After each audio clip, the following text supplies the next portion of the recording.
Andrea's here.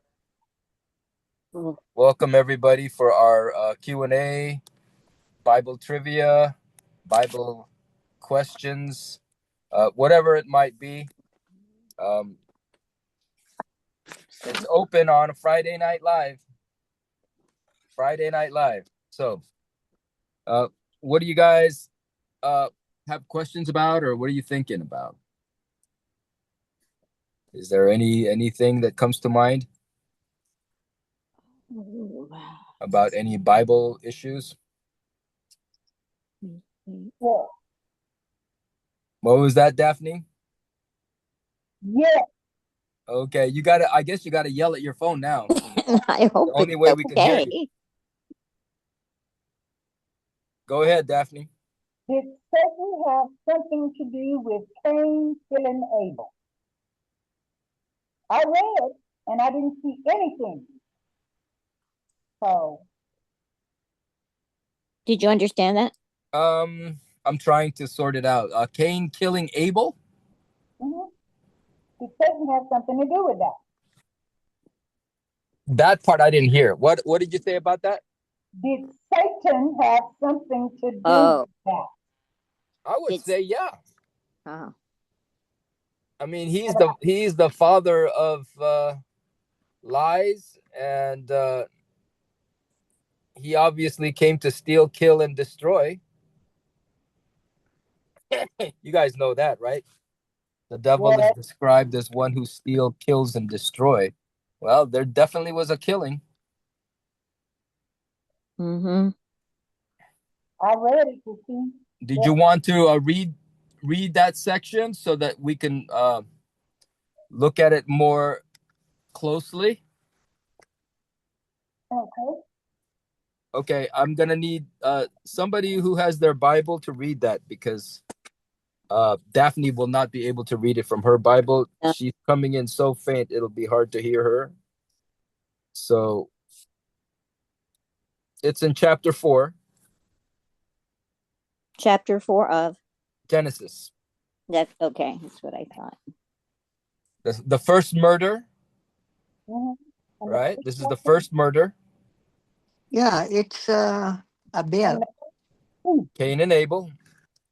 And since it's the first murder, it's also a murder between brothers. Yeah. And it just goes to show you that there is a sibling rivalry. There could be sibling tensions. The one in your family could be your worst enemy. Isn't that sad? But it's because of sin. Yeah. It's because of you sin. have a brother, sister. I know we're supposed to love our brothers and sisters, but sometimes, excuse me, sometimes your brother and sister could be your worst enemy. So because of that, you don't, you can't be surprised. There was a story on YouTube, right? Because you get all these different stories.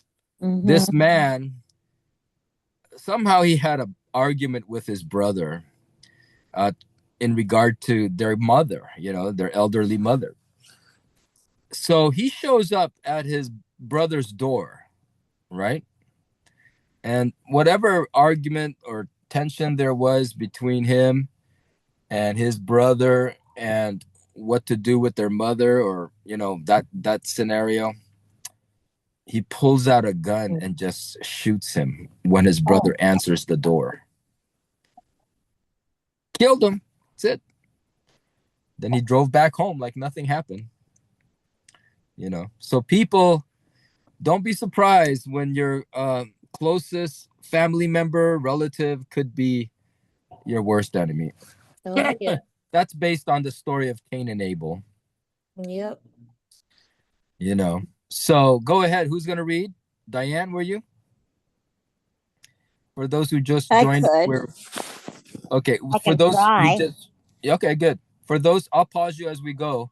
For those who just joined us, Um, we are in Genesis chapter 4. You want me to start with the first verse? Yeah, Genesis chapter 4, and then I'll pause you as we go. Okay. It's interesting.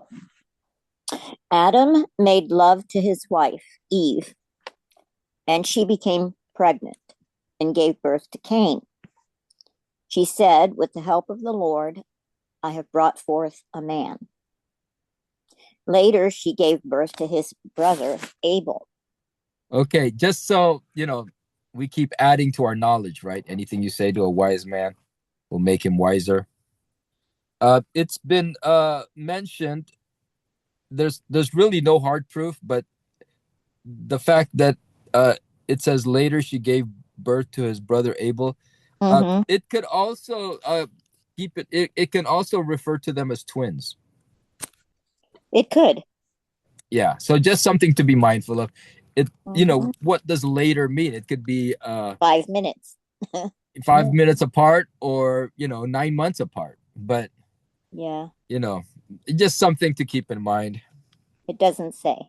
It doesn't say, but some scholars think they're twins. Yeah, and that's fine. I mean, we just get a better sense of the story. I never thought about that. Pastor Bert, does it matter if they're twins or not? No. Okay. No, it really doesn't. They're brothers. That's what matters. Okay. How close they are. Yeah, there we go. Right. Interesting. Okay. Now Abel kept flocks and Cain worked the soil. In the course of time, Cain brought some of the fruits of the soil as an offering to the Lord. And Abel also brought an offering, fat portions from some of the firstborn of his flock.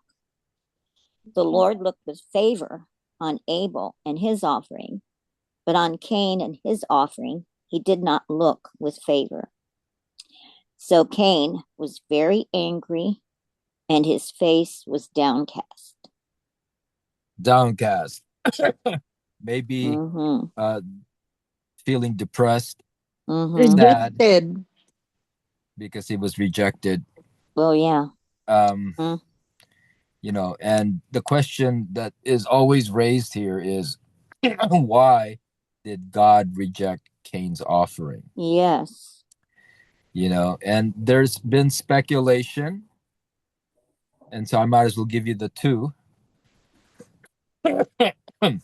One is because he did not offer a blood offering.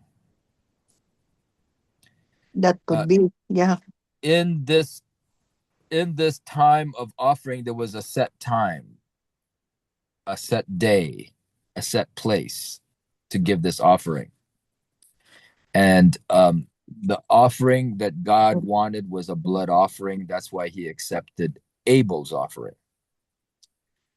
That's one.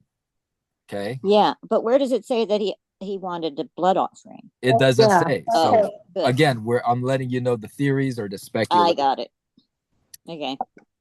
That's why I counted it as number one. Number two. Oh, I see.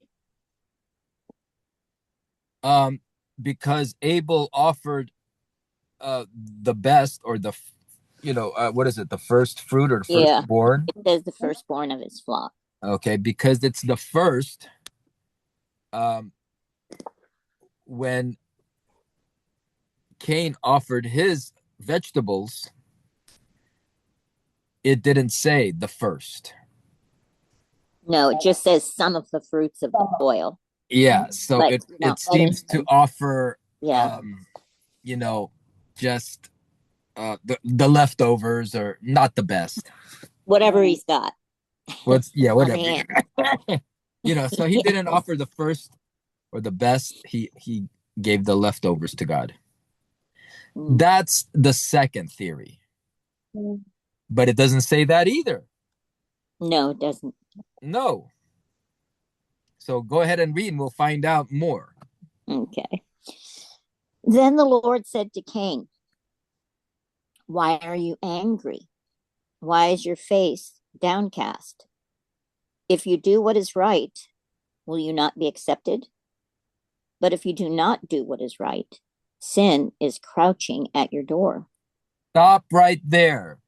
Ooh, I got goosebumps. If you do what is right, God doesn't say what is right. He just says, if you do what is right. So here's the argument. And this is just to help you process this story. If God wanted the blood sacrifice, couldn't God have said, if you only offer a blood sacrifice, right? Yeah. Wouldn't it go well for you? But God didn't say that. Oh, Or No. if God could have said, if you would have only brought the first fruits, the best of your crop, wouldn't that be the right thing to do? God didn't say that. He kept it open. Yeah. So it's interesting that God left it open so that we don't really focus on what the sacrifice was, but we find out in Hebrews that the sacrifice that God wanted was that it would be done out of faith. So Abel did it out of faith, but Cain seemed to have not done it out of faith. Isn't that interesting? Mm-hmm. Now, if you do the right thing,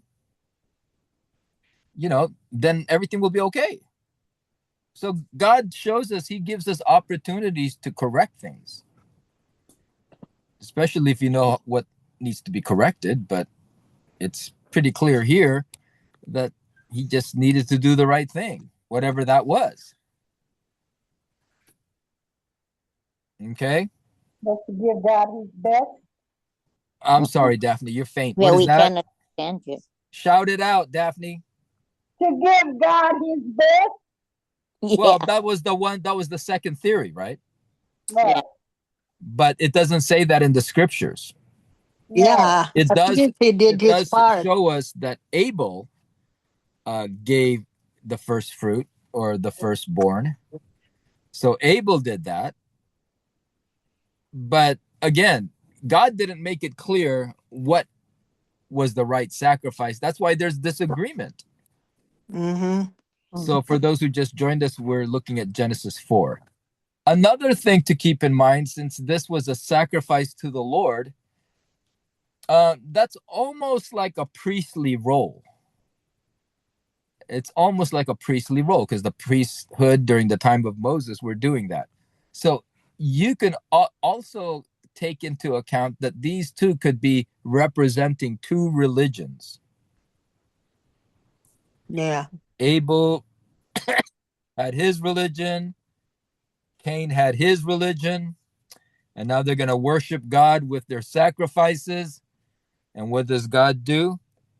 He judges both sacrifices and says, this sacrifice, the one from Abel, is the one I accept.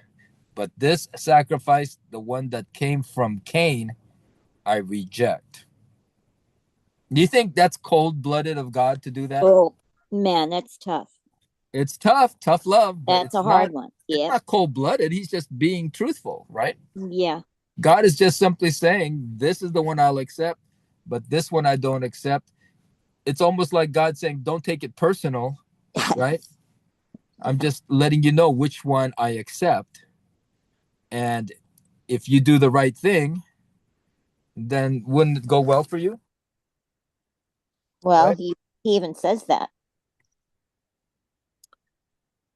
Yeah, if you do the right thing, will you not be accepted?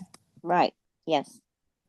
So you're rejected today by God, but you can be accepted tomorrow, right? Yeah. Yeah. If you do the right thing. It's just, you got to be teachable. You got to be willing to do the right thing.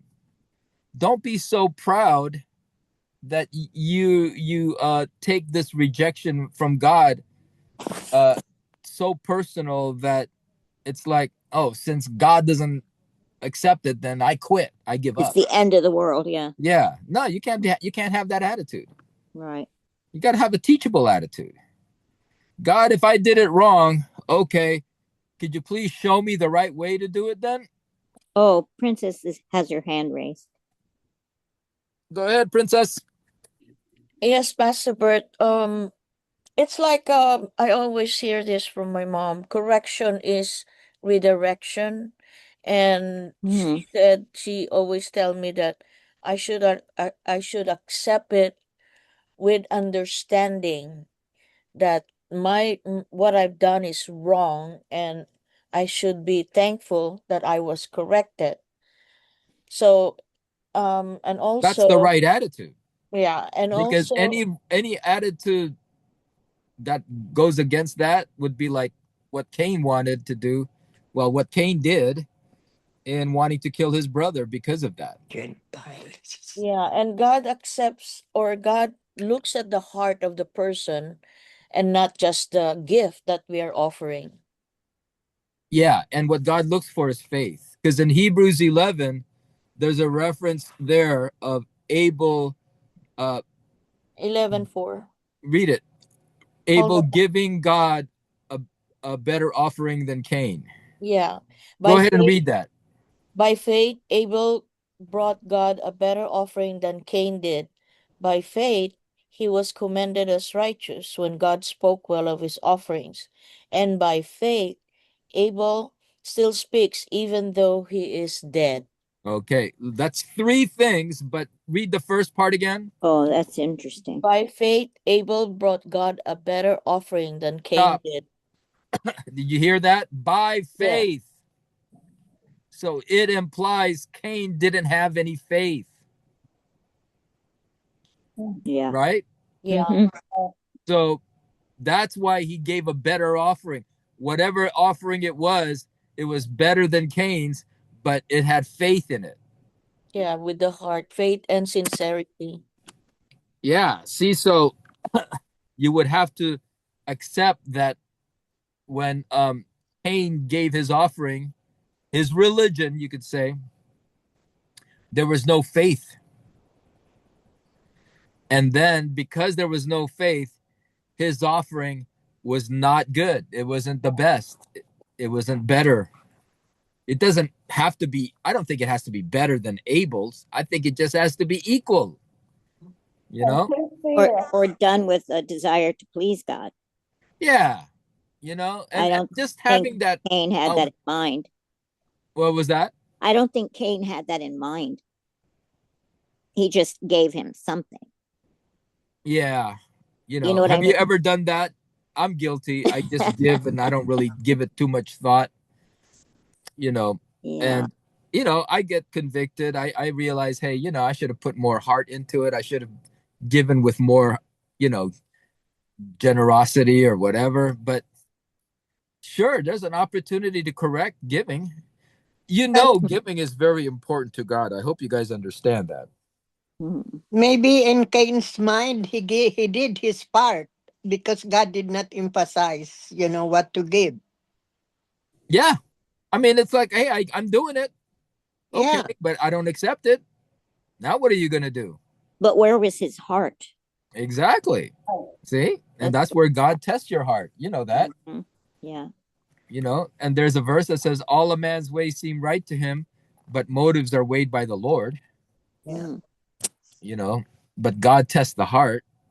So all these things, hey, you're giving just like your brother, but for some reason God didn't accept yours. What are you gonna do now? Right? Could you imagine, Diane, if I said to you directly, Diane, I accept Manny's offering, but I reject your offering? I feel bad right now. Yeah. Yeah, you feel bad. And if, let's say, you and Manny were competing brothers and sisters, and Of course. I'm just trying to create a scenario, and he keeps teasing you how much better he is than you, right? It sounds like my real brother. Uh-oh, I We've might had be that. hitting a nerve. I swear we've had the Cain and Abel Yeah. thing in our lives from So beginning even till though you guys have that rivalry, and then he kind of puts it in your face that God accepted mine, Oh but heavens. he didn't accept yours. Yeah, what are you going to do? Yeah, the interesting thing. What, Manny? Now Manny's teasing you. Oh, yeah. So do you see how complicated religion can be and life can be if in this world there are people who have the wrong religion, and when God is telling them your religion is not right, how do they react? Do they quit? Do they get angry? Do they want to kill you because you have the right religion, I have the wrong religion, and I'm so angry about you, you know, showing me that my religion is wrong? See, so it can really stir up a lot of emotions. Envy, I'm so jealous, envious because things are going his way and, things aren't going my way.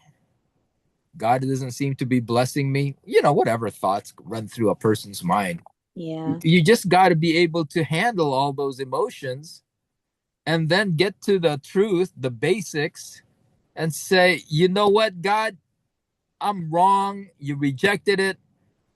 Please show me the right way. Please teach me. What's that, Daphne? I say a do-over. Yeah. Let me get a do-over, Lord. Yeah. God is like that. He lets you do it over. Right. It's not like you mess up once, it's over for you. No. I'd have been gone a long time ago. Yeah. That's why you can't let the church hurt you at such a level that, oh man, I quit, I give up, I'm never going back to church again. It hurt. Right. They hurt me so bad. No, you've got to be able to find the grace, right? The favor of God upon you to say, you know what? I'll just humble myself. And in humbling myself, I'm going to ask God to help me, teach me. That's why 25 prayer is something that I emphasize. Show me, oh Lord, teach me your path, right? Show me your ways, oh Lord. Teach me your path. Guide me in your truth and teach me. Maybe he should raise chicken and the first egg should be given to the Lord. Hey, if that's what God wants, I'll do it. The chicken, the first eggs. Whatever God wants, right? Yeah. See, but Pastor, that's where you don't say, oh, I think it's this and this and this. No, why don't you just ask God? Ask God to show you. Yeah, they will give you the hint. hey, Pastor. David? No, I was going to say, you made a good point. It's unfortunate that, and I see that a lot. People, when I try to talk to them about the gospel, I try to talk to them about the Lord, they've been hurt by the church. And, I think you made a good point. It's like, it's unfortunate because we're not taught to put our faith in the church. We put our faith in God. Like you said, the church is the people. But I mean, unfortunately, sometimes the people hurt them or the church hurts them. But, that's because everyone's fallible. But I mean, it's like if the church hurts you, it's like, oh, well, the church. And then they just totally, they don't want to have anything. They don't want to have anything to do with the church. Exactly. But see, that reflects on God. It's called church hurt. Yeah, that sucks. Church hurts you. Yeah. Don't use that as a reason to leave the church. But I see that. I don't know about you, but I've seen that so much more than I ever thought possible. So many people. Those in the street ministry? Yeah, street ministry or just everyday life, talking to people, meeting people. I have a stepsister that's a complete atheist. I sent her a nice text a while ago and she never responded. She told her mom, my dad's wife, listen, I don't want anything to do with him talking about God. And it's just like, but she talks about hurt by the church, or one of her friends had parents that were supposedly, religious and they were mean and they were everything opposite. So it's true talks about in the Bible that we are, I don't know the exact word, but we are like, we have to represent ourselves in a good way because people who maybe are naysayers or people that are on this or skeptic or looking at us going, oh, well, Pastor Bert, I see him, litter, or I seen him take a 25 cent bag, or he talked to somebody bad. You know what I mean? Like, we're supposed to be perfect. Nope. Yeah. And like that with me. My kids are like that with me. They're like, you don't sound like a Christian man. You sound like you're angry. Or it's like, what do you mean? It's like I'm on the spotlight. Yeah, that happens to a lot of high profile pastors. Yeah, it sucks. And that's why when you're dealing with that, sometimes pastors can yell at you, lose their temper at you. And that could be your reason enough to say, you know what, I'm never going to go back. Yeah. And it's like, you need grace. You need to be able to process that with grace, saying, you know what, he's just human. Everybody makes mistakes. And because he made a mistake, I can forgive him. That's why the prayer, forgive us our trespasses as we forgive those who trespass against us. And, we have to forgive those who sin against us. And if you don't, you're gonna deal with a lot of frustration, and you're not gonna be practicing the word of God. So, yeah. So thanks for sharing that, David. That is part of the challenge that we deal with when you're talking about people who get hurt in church and people who get rejected by God because they offered the wrong sacrifice. For those who just joined us, we're in Genesis 4. Welcome, Asha. Good to see you. Hello, everyone. Hello. Yeah. But do you guys understand that this whole Cain and Abel story can really get deep? And since you understand the discussion of what was the right offering, what was you can only work with so much, but it has to start with faith, right? Hebrews 11:4. It was because of faith he offered a better sacrifice than his brother Cain. And then in offering a better sacrifice, God spoke well of him. He's commended by faith. Again, righteousness by faith. Abel was commended as a righteous man. And, he got killed by his own brother. Pastor, can I read the rest of that verse, that last one? Please do. What verse are you in? Chapter 4, what verse? 7. Go ahead. Where it says, but if you do not do what is right, sin is crouching at your door. And then it says, it desires to have you, but you must rule over it. Now, isn't that an interesting dynamic right yes. there? Understanding that this spiritual warfare, right? This is right there in a nutshell. Yeah. Oh, goodness. The spiritual warfare. Sorry, I Bless you, Pastor. Okay? I caught a cold, and then I get into these coughing fits. But look, it says, drink some water. That's what I was thinking. Yeah. But it says, Honey.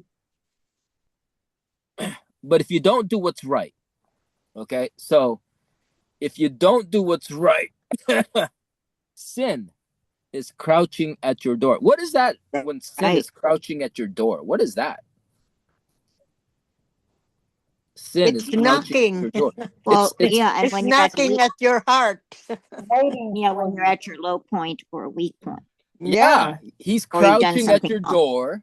Yeah. So he's kind of in hiding or sneaking up on you. Mm-hmm. And it's at your door, which means he wants to enter your house or, enter your life in this case. So the fact that when you don't do what's right, and that's why you got to stay close to the Lord. If you don't do what's right, sin is crouching at your door. And sin wants to take over your house, take over you. And it says it desires to have you. So so let's look at it this way. My name is murder. Okay. And I'm crouching at the door of Cain, waiting. And I'm saying to Cain, my name is murder, and I desire to have you. Let's kill your brother. Okay? Welcome to spiritual warfare. That thought, that enemy who desires to kill your brother, Abel, he's not leaving because you're not doing the right thing by talking to God about it, praying to God about it. Instead, you just basically left God's presence. And now this is the kind of warfare you deal with. When you leave God's presence and start aligning with the one who's who's crouching at your door. Manny, you have your hand raised. So patient. Yeah. Go ahead, Manny. Oh. I'm trying to finish the food that's in my mouth. Swallow. How did they know what was right and wrong at that time? I told them. How do they know what's right and wrong at that time when there's no law? Yeah. And that revelation tells us that sin, you know what it is based on, it says, the law that's written in your heart. Right. So it tells us that somehow deep in your heart, you know what's right and wrong. Okay? Deep in your heart, you know what's right and wrong. And so when sin desires to have you crouching at your door, wanting to be a part of your life, wants to be in your life, and he's saying, let's kill your brother. Why don't we just kill your brother? You know, I don't like your brother. I don't like the way he acts. Whatever it is, what triggered it was God rejecting his sacrifice and accepting the brother, Abel's sacrifice. And that was enough for Cain to be used by the enemy to kill his brother. It desires to have you. Isn't that interesting? Sin desires to control you. It desires to be part of your life. It desires to be with you in your thoughts, actions, and attitudes. And that's why he killed his brother. Okay. Yeah. Deep down inside, God knows. God put something in our heart deep down inside. And it says the law is written in our hearts. So deep down inside, you know what's right and wrong. Pastor, You because don't of need the the law to anger. tell you thou shalt not murder. You just need to know that, hey, when I killed my brother, I knew I did something wrong. So God implanted in our hearts what's right and wrong before we were born. Yeah. Whatever that is, because when we read Romans chapter 2, it talks about how people who don't have the law of Moses, that means everybody else around the world who wasn't given the revelation of the law of Moses, they know, they have a law written in their hearts, and that law written in their hearts lets them know that they did right or they did wrong. And when they did wrong, then God also gives them a conscience. That's why they have a guilty conscience or a clear conscience. If you did something right, you have a clear conscience. If you did something wrong, you have a guilty conscience. So God gave us a conscience. And then God also lets us know he knows your thoughts. And it says your thoughts either defend you or accuse you. See? So in this case, the thoughts that Cain would have would be, I'm guilty in killing my brother. I know I killed him. And the reason I killed him was for these reasons, made me angry, envious. God rejects my sacrifice. That's why I'm killing him, so I don't have to be compared to him anymore. You see, whatever thoughts ran through his mind as to why he killed him, his thoughts defend you or accuse you. So your thoughts are saying, hey, you did that because of this. You killed your brother because you were envious. You killed your brother because you hated him. You killed your brother because God accepted his offering and not yours. So that's why you killed him. So your thoughts accuse you. Defend you. Well, the reason I killed him is because of this and that and this. So, and then God weighs out, those thoughts that accuse you, those thoughts that defend you, and then he judges you based on that.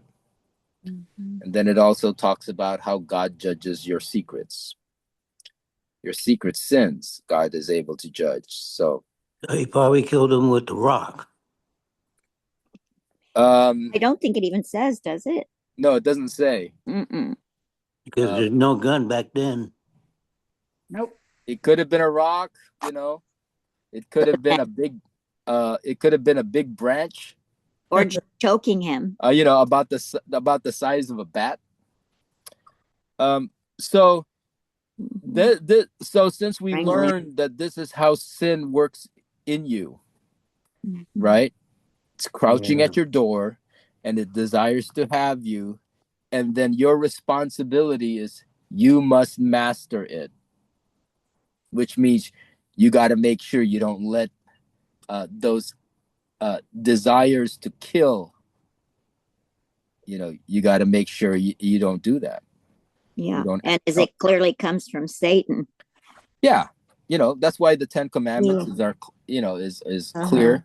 Thou shalt not, murder. Thou shalt not commit adultery. Thou shalt not steal. Thou shalt not bear false witness against your neighbor.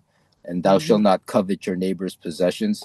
All those things are sins wanting to use the law to get you to break it.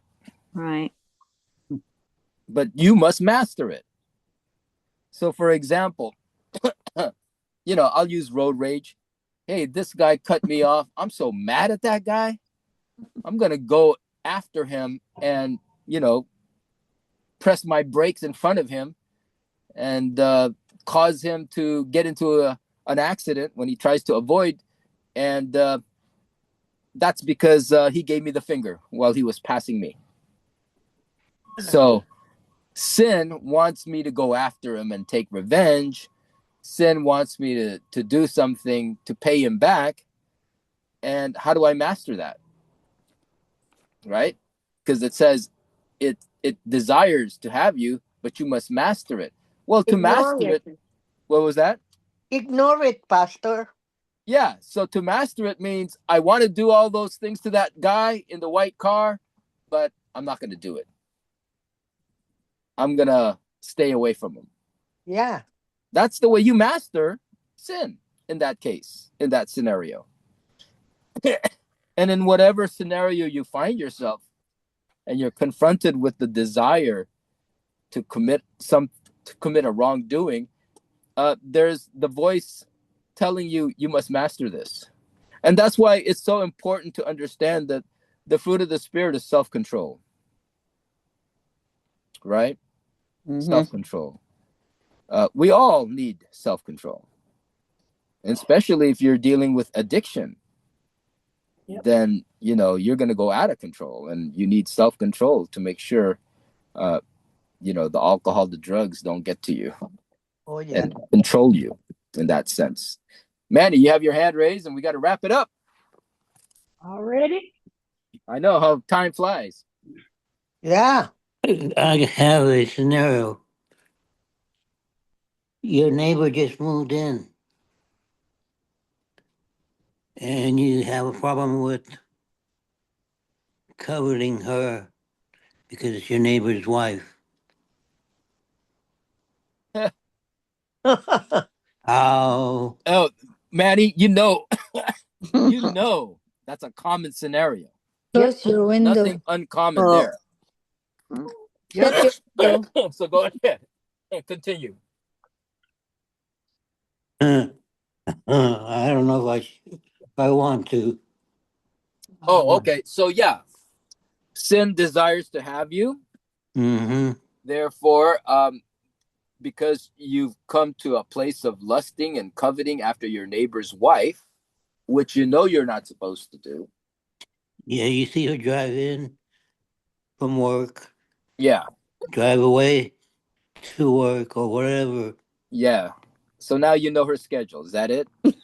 Constantly tugging at you. Yeah. Yeah. So now Right. you're paying attention to her schedule, so that every time she's leaving or arriving, she sees you. You Mm-hmm. yeah, and then you build from there. You start having short conversations, and then next thing you violated the seventh commandment. Thou shalt not commit adultery. Oh, See? Pastor Bert, Asha has her hand up too. Yeah. Yeah. Okay, man.